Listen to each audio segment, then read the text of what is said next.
Imagine waking up, going to the grocery store, and realizing your entire food budget for the month is just gone, simply because of a missed piece of mail or a strict administrative deadline. Well, if you rely on SNAP benefits in Tennessee, that is a very real possibility. Welcome to this explainer. Today, we are walking through the absolute must-know, step-by-step process of SNAP recertification in Tennessee. If you or someone you love depends on the Supplemental Nutrition Assistance Program, understanding exactly how and, more importantly, when to prove your continued eligibility is absolutely vital. To show you just how urgent this is right out of the gate, I want to introduce you to a massive operational hurdle known as the 15th of the month rule. Okay, let's dive into this. To guarantee uninterrupted benefits, you have got to file your recertification application by the 15th day of the final month of your current certification period.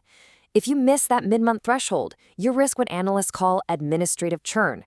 Your application basically gets dumped into a much slower initial application pipeline that can take up to 30 days to process. And for a family operating on a tight budget, that temporary gap literally means an empty fridge. So we're going to make sure that doesn't happen to you. All right, here's our action plan for this explainer. We're going to cover 1. Eligibility and recertification cycles. 2. Gathering your required documents. 3. The application process. 4. Timelines and submission rules. 5. Following up and denials. And 6. A summary and important disclaimer. Let's get started. Part 1. Eligibility and recertification cycles. So the Tennessee Department of Human Services, or TDHS, actually customizes your renewal timeline based on how stable your life is right now. They use 4 primary certification cycles. First up is the standard cycle. This is 6 months, and it's the default for most households that have predictable but maybe slightly variable circumstances. Second, if your income is highly unstable or rapidly changing, they might place you on a short-term cycle, which lasts anywhere from 1 to 6 months. Third, if you're self-employed or you have a really stable earned income, you might get bumped up to a 12-month cycle. And finally, if all the adults in your household are elderly or disabled with 0 earned income, you can be placed on a 24-month cycle. Though, just a heads up, you'll still need to submit a shorter mid-certification report at the 12-month mark. Honestly, figuring out which cycle you're in is step 1 to knowing when your clock starts ticking. Now, when we're talking about eligibility, we also have to look at some recent federal updates. The Fiscal Responsibility Act of 2023 changed work requirements for what the state calls able-bodied adults without dependents, often referred to as ABODs. Under these new guidelines, which take full effect by October 2024, the age limit for folks subject to strict time limits and work requirements actually goes up to 55 years old. But the legislation also introduces some incredibly vital new exceptions. If you are a veteran, an individual experiencing homelessness, or a youth aging out of foster care, you are now accepted from these specific time limits. So if you fall into one of those new exception categories, making sure TDHS knows your status is absolutely crucial to keeping your benefits active. Moving right along to part 2, gathering your required documents. Okay, this is your literal homework checklist. Before you even sit down to fill out the form, you need to gather these verifying documents for everyone in your household. You're going to need basic identification, social security numbers, and proof of residency, like a lease or a utility bill. Crucially, you've also got to have your income and resource statements. Think pay stubs and bank records. And please, do not forget to document your shelter and utility costs. Proving exactly what you pay for housing and electricity allows TDHS to accurately calculate your net income, which actually maximizes your monthly benefit amount. But hey, the state is trying to modernize this heavy paperwork burden. If you apply online, you can use a feature called Truth. It's a secure software that's integrated directly into the OneDHS portal. With your permission, Truve reaches out and retrieves your income and resource records straight from your employer and your bank, basically pre-populating the data for you. It's a real game changer of a pro tip.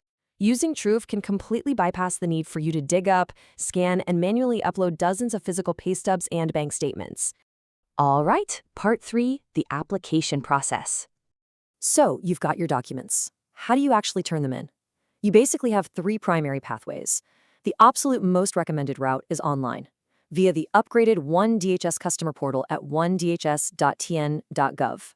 It's fast, it gives you digital receipts so you have proof, and it offers that awesome Truve integration we just talked about. Your second option is a traditional paper application. You can download it or have it mailed to you, fill it out, and then mail the whole packet to the Central Processing Hub in Cookeville, Tennessee. And your third option is an in-person drop-off at your local county TDHS office. And there's one of those in every single county in the state. Now, if you do take our advice and go the online route for speed, listen up, because this login procedure is where a lot of folks get tripped up. If you are a completely new user, you have to create a new account, verify your email within a really strict 24-hour window, and then pass an identity verification quiz using things like your past addresses. However, if you are a returning relief portal user, meaning maybe you used the portal in the past to get pandemic EBT, disaster SNAP, or emergency cash assistance, you have to sign in using those existing credentials. Creating a brand new account when you already have one sitting in the disaster system causes a duplicate account in the TDHS database, and trust me, that will absolutely slow down your application. Which brings us to part 4, timelines and submission rules. Let's map out the actual lifespan of a typical renewal. It's kind of like a giant countdown clock. About 2 months prior to your expiration, TDHS will mail you a renewal packet.